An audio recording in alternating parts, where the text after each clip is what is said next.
Marriage is funny. You stand in front of everyone you care about, saying vows you're sure will last a lifetime. For better or worse, you promise. But no one really warns you about how worse can come creeping in, subtle at first, like a crack in a windshield. That's how it felt with Izzy. Izzy, my wife, Isabel Morton, was the kind of person who made perfection look effortless. She had this way about her, so organized and composed, like she had her whole life planned to the minute. I used to admire that about her. Heck, I used to brag about it to my friends, saying, my wife's got everything handled. She's my rock. Funny how things turn out, huh? It was a rainy Sunday afternoon when I stumbled across the folder. Household bills, it said. Boring stuff. We shared a laptop, but Izzy was always the one organizing digital receipts and tax documents. I was just looking for the file with the kids' school expenses when I saw it. At first, I thought it was a mistake. A folder labeled How to Make a Husband a Fool. My stomach turned a little, but I told myself it must be some old joke or misnamed file. Curiosity got the better of me. I clicked on it. Inside, there were notes. Not the kind you'd use for grocery lists or PTA meetings. No, these were personal, disturbingly so. There were screenshots of text conversations, photos, even detailed plans written in her handwriting. The more I scrolled, the more it felt like someone was squeezing the air out of my lungs. Deflect with work excuses. Laugh off suspicions as paranoia. Keep him predictable. Who was this woman? I kept reading, even though every word cut deeper. There were messages between her and some guy named Colin Bryce. Sweet, romantic drivel mixed with inside jokes about me. I remember one text in particular. Nate's so clueless, Colin. He doesn't even question me anymore. It's almost too easy. That one stayed with me. Still does. I couldn't look away from the evidence piling up on the screen. It wasn't just an affair. It was a game to her. Every sneaky text, every step she took to keep me in the dark, was planned out like moves on a chessboard. And me? I was the idiot king, obliviously protecting her while she plotted my downfall. When Izzy got home that evening, she had this carefree smile, carrying grocery bags like nothing had changed. But for me, everything had changed. I was numb, trying to act normal as I helped her unpack the bags. I could feel my pulse hammering in my ears as I stared at her. I couldn't hold it in for long. Izzy, I said, my voice steadier than I expected. What's this? I slid the laptop across the counter toward her. Her eyes flitted to the screen, then back at me. For a second, just a second, I saw her smirk falter. Then it was like she snapped back into character, rolling her eyes like I'd caught her sneaking an extra cookie before dinner. It's not what you think, Nate, she said casually, but I could hear the edge in her voice. Oh, so it's not you flirting with Colin? Not you mocking me, making plans behind my back? Please, enlighten me. My voice cracked, but I didn't care. Every word I spoke felt like ripping a bandage off too quickly. Her smile vanished. Nate, don't be dramatic. You're blowing this way out of proportion. I stared at her in disbelief. She wasn't apologizing or even denying it, just brushing it off like I'd caught her in a white lie. That was when it hit me. Izzy wasn't sorry. Not for what she did, not for how it made me feel. She was only sorry I'd found out. Why, Izzy? I asked. Why would you do this? Her response came out like a dagger. Because I needed excitement. Nate. You're just routine. Reliable. Boring. Boring. That word stuck in my head like a bad song. It wasn't the betrayal alone that hurt the most. It was the way she said it, like all the love, trust, and effort I'd poured into our life together was nothing but a punchline. That night, while Izzy slept on the couch, I lay awake in our bed, staring at the ceiling. The weight of what I'd discovered pressed down on me, but somewhere in the back of my mind, a different thought began to form. This wasn't going to end with me being the fool. The morning after was eerily quiet. Izzy moved around the house like nothing had happened, humming to herself while pouring coffee, her every move deliberate and carefree. She didn't apologize or even attempt to clear the air. Maybe she thought I'd let it slide, like a bad dream we could just forget about. But I wasn't forgetting. I was observing. Over the next week, I started seeing things differently. Every smile she gave me, every excuse to step out for work or errands, took on a sinister undertone. Before, I'd trusted her without question. Now, every little thing felt like a clue, a breadcrumb leading to more lies. I wasn't about to confront her again. Not yet. Izzy thought she was the mastermind, always one step ahead, but I had an advantage now. I knew. She didn't realize the rules of the game had changed, and that gave me time. Time to plan. The first step was gathering evidence. I couldn't rely on my word alone. Izzy was too good at spinning stories. So I installed hidden cameras in a few key spots: the living room, the kitchen, and even the carport. I added a keylogger to her laptop, disguised as a routine software update, and synced it with my phone. Every text she sent, every email, every browser tab, she couldn't hide anymore. The things I uncovered over the next few days only confirmed my suspicions. Izzy wasn't just having an affair. She was reveling in it. Late at night, when she thought I was asleep, she'd sneak into the kitchen to FaceTime Colin. Her voice, once so comforting to me, was now sweet and sultry, dripping with affection for someone else. "You're my escape, Colin," she whispered one night, her fingers twirling a strand of hair. "I can't wait for the next trip. Nate has no idea. He's so predictable." Predictable. There was that word again. I clenched my fists as I listened through my phone, my stomach twisting with rage. But I didn't barge in. I didn't smash the phone or confront her. Not yet. Instead, I started laying the groundwork for what would come next. The second step was financial. Izzy and I shared accounts, but I knew she rarely checked them. She left all the budgeting and bill paying to me, claiming it was too stressful. I started transferring money into a separate account, just a little at a time, small enough not to raise suspicion. I also canceled the joint credit card she rarely used, replacing it with a private one in my name. At work, I pulled a few favors with the IT department. I had them help me secure copies of our digital receipts and transactions. When the day came, I wanted to make sure Izzy couldn't accuse me of acting irrationally. Every move would be calculated, every decision backed by proof. The third step was Colin. I didn't know much about him, but I knew someone who might. Through a mutual friend, I reached out to Juliet Bryce, Colin's wife. It felt surreal, introducing myself to a stranger and explaining why I needed her help. But Juliet wasn't shocked. If anything, she seemed resigned. "You're not the first to call about Colin," she said with a sigh over the phone. "He has a pattern." I asked her to meet in person, and she agreed. Over coffee at a little diner on the edge of town, she shared everything she knew. Turns out Colin was as reckless as he was charming. He'd left a trail of affairs, each one more brazen than the last. Juliet, tired and weary, was ready to leave him but didn't know how to start. "I just need something concrete," she said, stirring her coffee absently. I slid a USB drive across the table. "This might help." On it were screenshots, recordings, and timestamps of Colin and Izzy's conversations, all meticulously organized. Juliet's eyes widened as she looked through the files. This is perfect." She agreed to join me in taking them down, and together, we started planning the next move. Back at home, I kept up the act. I pretended to forgive Izzy, suggesting therapy and making small talk over dinner. She seemed pleased, even smug, believing she'd outmaneuvered me. Meanwhile, I was lining up every domino, waiting for the perfect moment to knock them down. The final piece of the puzzle came when Izzy mentioned our upcoming 10th anniversary. "We should do something special," she said casually over breakfast, her tone light and detached. I nodded, forcing a smile. "You're right. Let's make it a night to remember."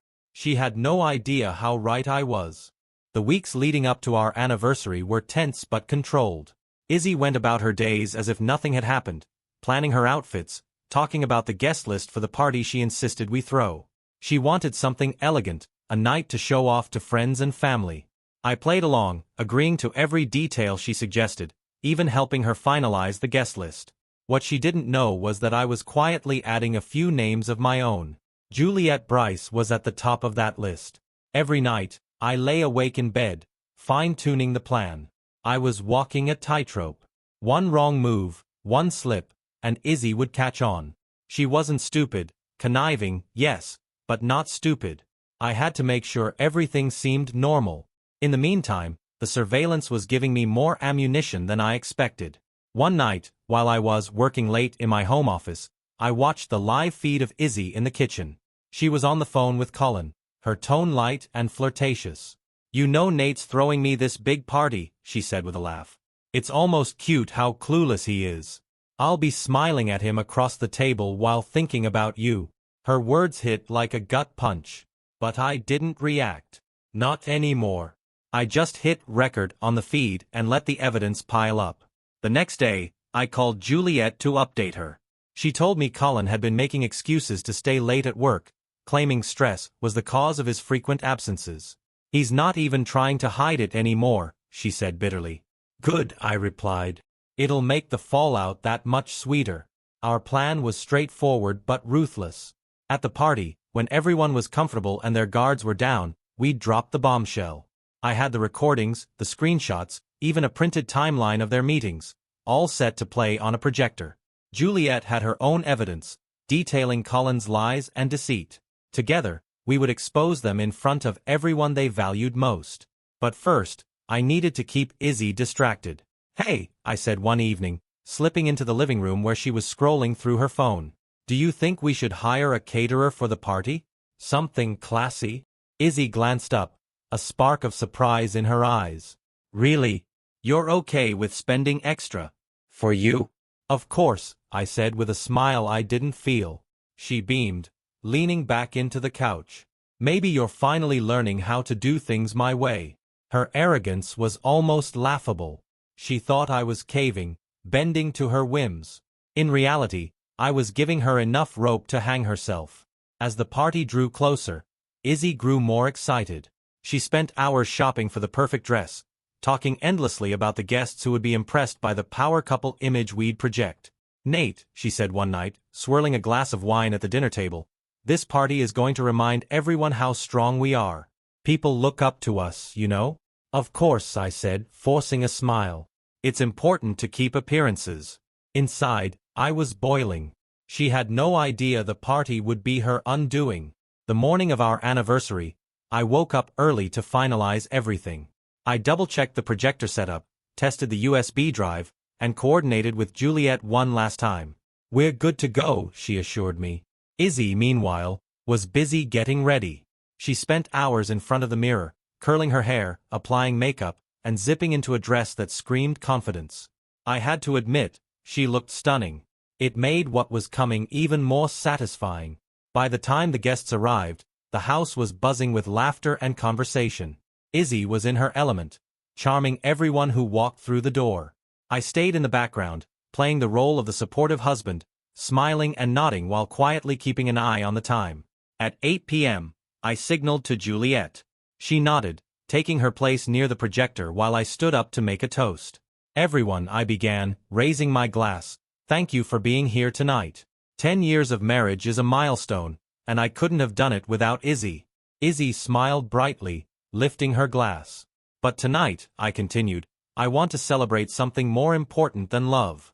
I want to celebrate truth." The room fell silent. Izzy's smile wavered, her eyes darting to mine. "What are you doing, Nate?" she whispered, her voice low and tense. I ignored her, turning to the projector. "Let's take a look at what truth really means in a marriage." With that, the screen lit up. The first image was a screenshot of a text conversation between Izzy and Colin, filled with playful banter about their secret getaways.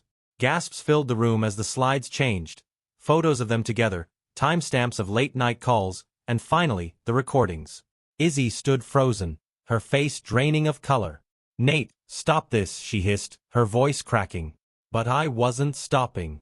Not yet. The room was electric with tension. Some guests murmured in shock, others stared at the screen, their expressions a mix of disbelief and pity. The audio began to play, a snippet of Izzy's voice, soft but cutting, dripping with betrayal. "Nate has no idea. He's so predictable. You're my escape, Colin." I scanned the crowd, catching glimpses of our closest friends, Izzy's colleagues, even a few family members. Most avoided my gaze, but a few looked at Izzy, their expressions sharp and judgmental. She stood frozen, her wine glass trembling in her hand. "Nate," she said, her voice barely above a whisper, "turn it off. Please." I didn't flinch. "Why, Izzy? You didn't seem too concerned about turning me off when you were sneaking off with Colin. Her eyes darted toward the front door, but there was no escape. Juliet stepped forward, her face calm but resolute. "Oh, don't worry, Izzy," Juliet said, her tone icy. "We're just getting started." The next slide was a set of messages from Colin to Izzy, filled with promises of a life together once they'd gotten rid of their deadweight spouses. Juliet's evidence painted a picture just as damning as mine, showing Colin's audacity and Izzy's complicity in mocking the people who had trusted them most. "You both planned this," Izzy snapped, her voice rising in panic. She turned to me, her face red with fury. "This is cruel, Nate. You think humiliating me makes you better than me?" "Better than you?" I said, my voice steady but cold. "I don't need to be better than you, Izzy. I just needed the truth to come out."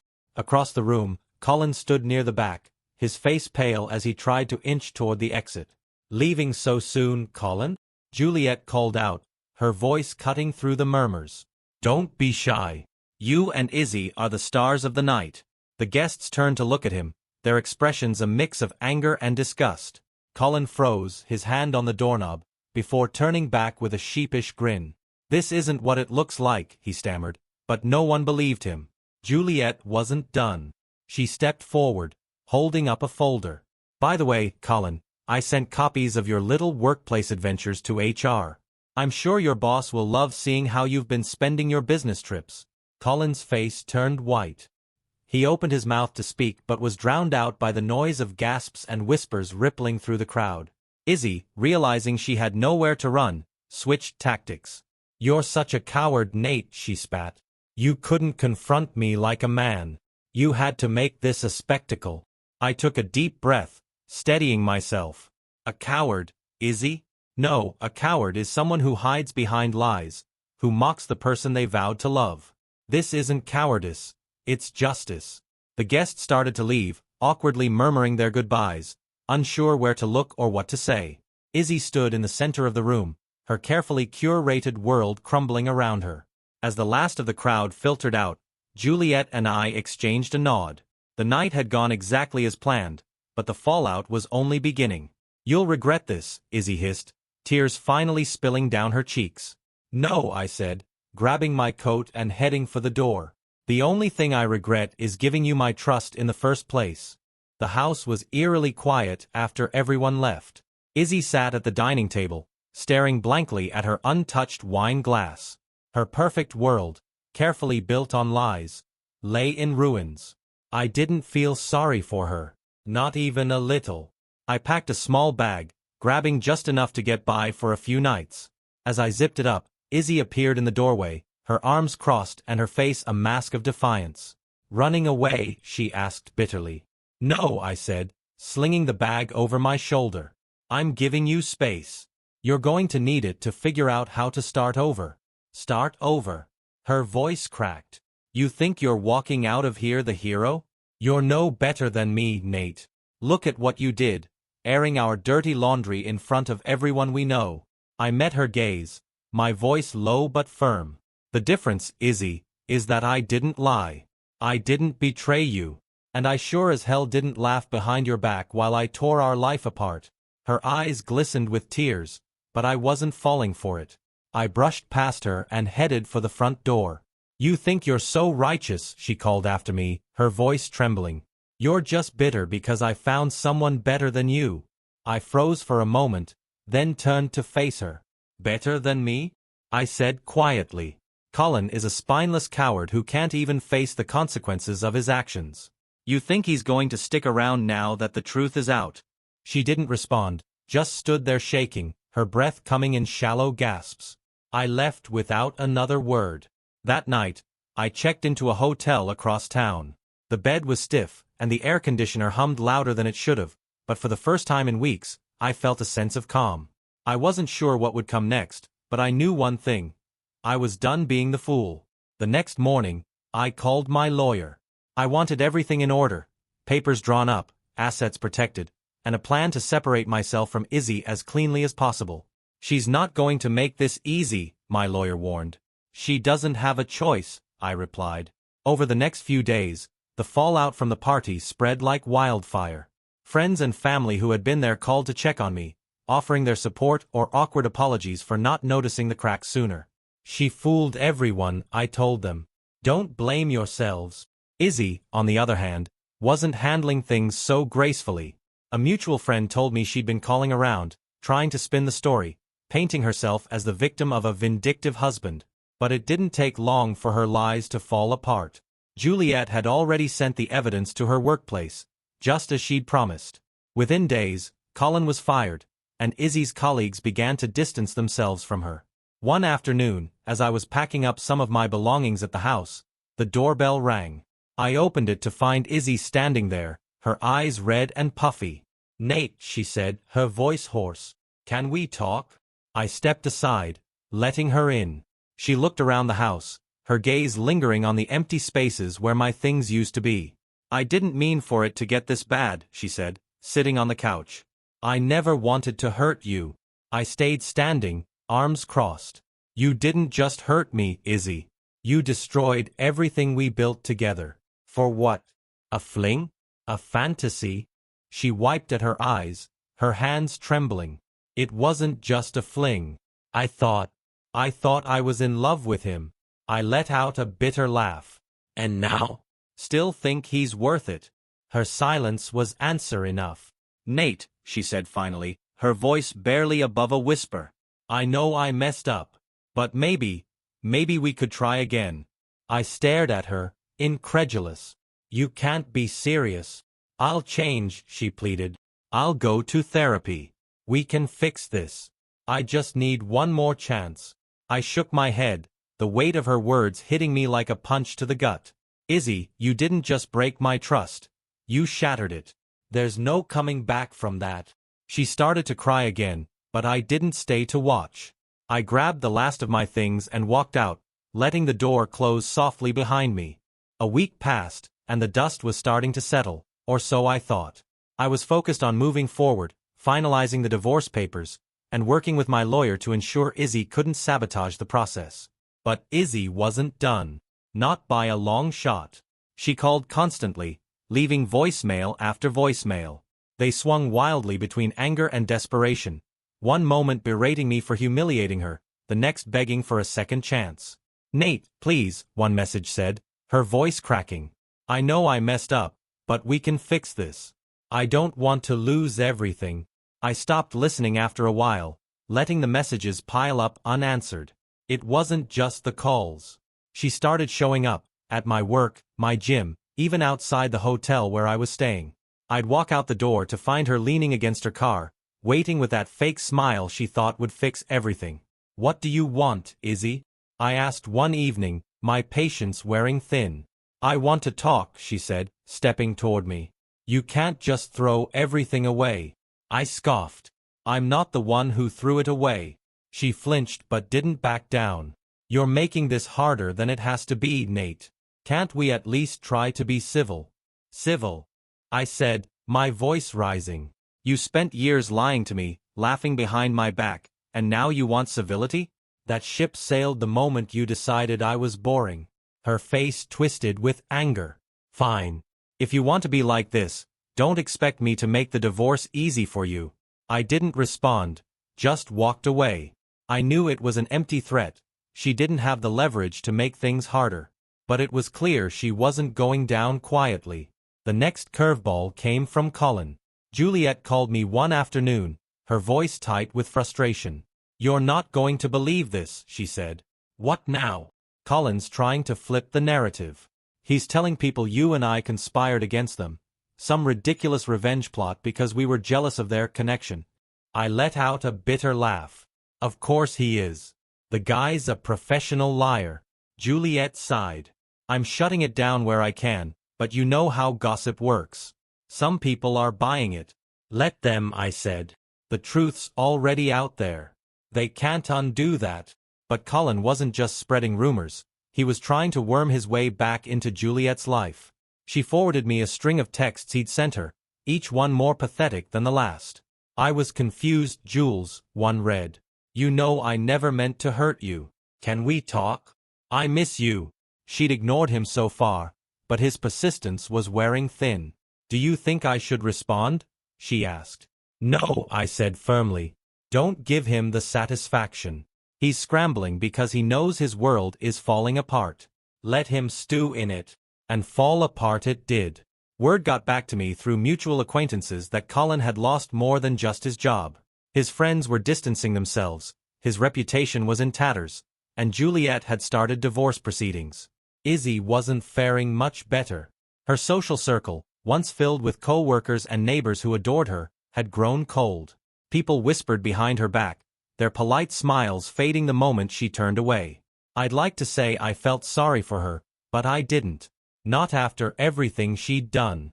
Still, Izzy wasn't done trying to drag me down with her. A few days later, she showed up at my lawyer's office, demanding to renegotiate the terms of the divorce. She's claiming emotional distress, my lawyer told me, clearly unimpressed. Says the party caused her irreparable harm. I laughed, shaking my head. Let her try to prove that in court. I've got enough evidence to bury her. The lawyer nodded. I'll take care of it. Don't worry. But as much as I tried to keep her at arm's length, she had a way of worming back into my head. Every voicemail, every dramatic text message chipped away at the walls I'd built around myself. One night, I sat in the hotel room, staring at my phone as another message came through. Nate, I miss you, it said. I know you're angry, but I'm still your wife. Doesn't that mean anything? I didn't reply. I couldn't. Not because I was tempted to forgive her, but because I was too tired to keep engaging. She didn't miss me. She missed control. And I wasn't giving it back. The next week was a turning point. After Izzy's latest stunt at my lawyer's office, I realized I couldn't keep living in limbo. I needed closure, not just for myself but to truly break free from the shadow she cast over my life. The first step was the house. It was technically ours, but with the divorce underway, I wanted no part of it anymore. It was a place filled with too many lies, too many memories warped by betrayal. I met Izzy there on a rainy Tuesday evening, the last time I planned to set foot inside. She was waiting for me in the kitchen, a coffee cup in hand, like we were old friends catching up. You could have texted, she said, her tone almost casual. This isn't a social call, I replied, setting a stack of papers on the counter. She glanced at them, her brows knitting together. What's this? The transfer agreement, I said. I'm signing over the house to you. Her eyes widened in surprise. You're giving up the house? I nodded. I don't want it. Sell it, keep it, burn it down. I don't care. I just don't want any more ties to you. For a moment, she looked stunned. Then a flicker of something, regret, maybe, crossed her face. Nate, are you sure about this? Completely. She hesitated, as if searching for the right words. This house. It was supposed to be our future. I met her gaze, my voice steady. It was supposed to be a lot of things. I handed her the pen, and after a moment of silence, she signed the papers. The next step was the accounts. My lawyer had already helped me lock down what I needed, but there was still the matter of splitting what we had left. Izzy tried to argue for more, claiming she deserved a bigger share for emotional damages. You want emotional damages? I asked during one of our mediated sessions. How about I invoice you for every sleepless night, every lie, every ounce of trust you destroyed? She glared at me, but the mediator intervened before it could escalate further. In the end, I agreed to give her a modest payout, just enough to ensure she couldn't claim I'd left her destitute. It wasn't generosity. It was strategy. I didn't want her dragging the process out any longer than necessary. By the time the papers were finalized, I felt a weight lift off my shoulders. For the first time in months, I wasn't just surviving, I was moving forward. I started filling my days with things that made me feel alive again. Long hikes in the woods. Quiet evenings reading books I'd been meaning to get to. Coffee with friends I hadn't seen in years. But it wasn't just about distractions. It was about rediscovering who I was before Izzy's betrayal defined me. One evening, I sat on the patio of a small cafe, sipping coffee and watching the world go by. A woman at the next table smiled at me, a genuine warm smile that caught me off guard. Nice night, isn't it? She said, her voice light and friendly. I nodded, smiling back. It is. We chatted for a while, nothing heavy, Just easy conversation. Her name was Claire. She was a graphic designer, recently moved to town. There was no pressure, no expectations. Just two people enjoying a moment of connection. When I got home that night, I felt something I hadn't felt in a long time: hope. Meanwhile, Izzy's life was unraveling. A mutual friend told me she'd been let go from her job, something about unprofessional conduct, tied to her affair with Colin. Colin, from what I'd heard, had gone completely off the grid. Juliet had pushed through with the divorce, taking most of what little he had left. The last I heard, he was staying with a distant cousin, unemployed and thoroughly disgraced. Izzy tried to reach out again, this time through mutual friends. She'd asked them to put in a good word, or try to arrange accidental meetups. I shut it all down. I don't want her in my life, I told one friend who tried to mediate. If she wants to apologize, fine. But forgiveness doesn't mean forgetting. One evening, weeks after the divorce was finalized, I got a letter in the mail.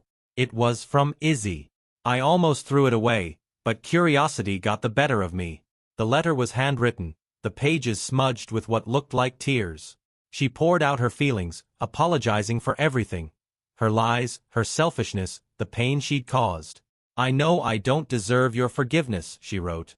But I hope, one day, you can remember the good times we had before everything went wrong. I stared at the letter for a long time. Part of me wanted to rip it up, to let the anger win. But instead, I folded it carefully and put it away in a drawer. It wasn't for her. It was for me. That letter wasn't an olive branch or a plea for reconciliation. It was a reminder that I'd survived. I'd walked through the fire and come out the other side. Life after Izzy wasn't some instant fairy tale. There wasn't a single moment where I woke up and thought, I'm over it. Healing came in pieces, small victories scattered between days that still felt heavy. At first, I threw myself into routine. I kept busy, work, exercise, catching up with friends I hadn't seen in ages. People told me I looked better, like a weight had been lifted off me. Maybe they were right, but there were still nights when I'd sit alone, staring at the divorce papers or the letter Izzy had sent, trying to make sense of it all. What stuck with me most wasn't her betrayal but her arrogance. She'd mocked me, planned her lies down to the smallest detail, and still thought she could reel me back in when it all fell apart. It was that mix of cruelty and self-delusion that I couldn't shake. But there was also freedom in knowing I was done with her games. A few months after the divorce was finalized, I got a call from Juliet. We hadn't spoken much since the party, but hearing her voice felt like reconnecting with a war buddy. I figured you'd want to know, she said. Colin's been arrested. I sat up straighter, caught off guard. Arrested? For what? Tax evasion, she said, a bitter laugh creeping into her tone. Turns out he wasn't just bad at keeping secrets. He was bad at keeping his finances clean too. I couldn't help but laugh. Karma's a funny thing. Juliet sighed. It is. But, Nate, it's still hard, you know? Moving on. I know, I said quietly. It's not easy, but it's better than staying stuck in the mess they made. We talked for a while, sharing updates on how we were rebuilding our lives. Juliet was focusing on her kids, throwing herself into work, and rediscovering hobbies she'd abandoned during her marriage. I still feel stupid sometimes, she admitted. Like, how did I not see it sooner? Don't, I said. They wanted us to feel like that. But the fact that we're out of it now, that's what matters. By the time we hung up, I felt a sense of camaraderie. We weren't just survivors. We were moving forward, step by step. One of those steps came unexpectedly. It was a Saturday afternoon, and I was browsing a bookstore downtown when I ran into Claire, the woman I'd met at the cafe. Hey, she said, smiling warmly. Still in love with rainy nights and good coffee? I chuckled. Guilty as charged. What about you? Still designing the world one logo at a time. She laughed, and just like before, the conversation flowed effortlessly. We ended up grabbing lunch at a small deli nearby, talking about everything from books to bad movies to the strangest places we'd ever traveled. It felt easy, natural in a way that I hadn't experienced in years. There was no pressure, no need to impress or prove anything. It was just two people enjoying each other's company. At the end of the lunch, she hesitated, then asked, "Would you want to do this again sometime?" I smiled, feeling something I hadn't in a long time, genuine excitement. I'd like that. As the months passed, Claire and I grew closer. It wasn't a whirlwind romance, it was steady, careful, and rooted in mutual respect. She knew about my past, and I knew about hers. We didn't dwell on the scars, but we didn't ignore them either. "I'm not looking to fix anyone," she told me one evening as we walked along the river. "But I'm here if you want to build something new." And that's exactly what we did. Meanwhile, Izzy's attempts to reconnect dwindled. The last I heard, she'd moved out of the house and was staying with her sister in another state. She left behind a mess, unpaid bills, strained relationships, and a reputation that would take years to rebuild. I didn't feel sorry for her. Not anymore. What I felt was nothing. No anger, no sadness, no lingering desire for closure. It was like she'd become a chapter in a book I'd finished reading, a chapter one had no intention of revisiting. One evening, as I sat on the patio with Claire, watching the sunset, she turned to me and asked, "Do you ever think about what you went through with Izzy?" I thought about it for a moment before shaking my head. Not as much as I used to. It's like a bad dream. You wake up, and it starts to fade. She smiled softly, reaching for my hand. "I'm glad you woke up, Nate." For the first time in a long time, I realized I was too. Months turned into a year, and the chaos Izzy had left in her wake became a distant memory. I didn't hear much about her anymore, except for the occasional mention from mutual friends. She was, for all intents and purposes, gone from my life. One afternoon, as I was sorting through old boxes in the garage of my new place, I came across a photo album from our early years. There we were, Izzy and I, smiling on vacations, celebrating birthdays, looking like the perfect couple. For a moment, I felt a pang of nostalgia. Not for her, but for the person I thought she was, for the life I thought we were building. It was strange, realizing how much of it had been a facade, how I'd been holding on to something that wasn't real. I closed the album and set it aside, deciding it was time to let it go. That evening, I drove to a donation center and dropped off a few boxes of old belongings, including the album. It felt like shedding dead weight. Meanwhile, my relationship with Claire was blossoming in ways I hadn't expected. She was thoughtful, honest, and kind, everything Izzy had pretended to be but never truly was. One night, we were cooking dinner together in her tiny apartment, the smell of garlic and rosemary filling the air. "You're quiet tonight," she said, glancing at me as she stirred the sauce. "Just thinking," I replied, leaning against the counter. "About what?" "About how different this is," I said, gesturing around the room. "With you, I don't feel like I have to second-guess everything. It's easy." She smiled, setting down the spoon. "That's how it's supposed to feel, Nate." Her words stuck with me. For so long, I'd been conditioned to believe that relationships were a game of smoke and mirrors, a balancing act between suspicion and blind faith. But with Claire, there were no games, just two people showing up for each other, flaws and all. Izzy made one last attempt to re-enter my life about a year after the divorce. It came in the form of a letter, delivered to my new address. She must have gotten it from a mutual friend, though I wasn't sure who. I almost didn't open it. Part of me wanted to toss it straight into the trash, but curiosity won out. The letter was short, just a few paragraphs. "Nate, I don't expect you to respond to this, but I needed to say it. Losing you was my greatest failure, and I'll carry that regret with me for the rest of my life. I don't blame you for leaving, I blame myself. I've started therapy, trying to understand why I did the things I did, and I hope one day I'll be a better person because of it. I know it's too late for us, but I hope you find happiness. You deserve that. I'm sorry for everything. Izzy." I read it twice, then set it on the table. It was unexpected. Not the manipulative, self-serving words I'd grown used to, but something closer to genuine remorse. Still, it didn't change anything. I folded the letter, placed it in a drawer, and moved on with my evening. A few weeks later, I mentioned the letter to Claire. "Do you feel like it gave you closure?" she asked, her voice careful. I thought about it for a moment before shaking my head. I didn't need closure from her. I found it on my own. She nodded, her eyes warm and understanding. "I'm glad. Life didn't suddenly become perfect, but it felt good. Steady. Honest." I started to focus on the future, not as something to fear but as something to embrace. Claire and I began talking about taking a trip together.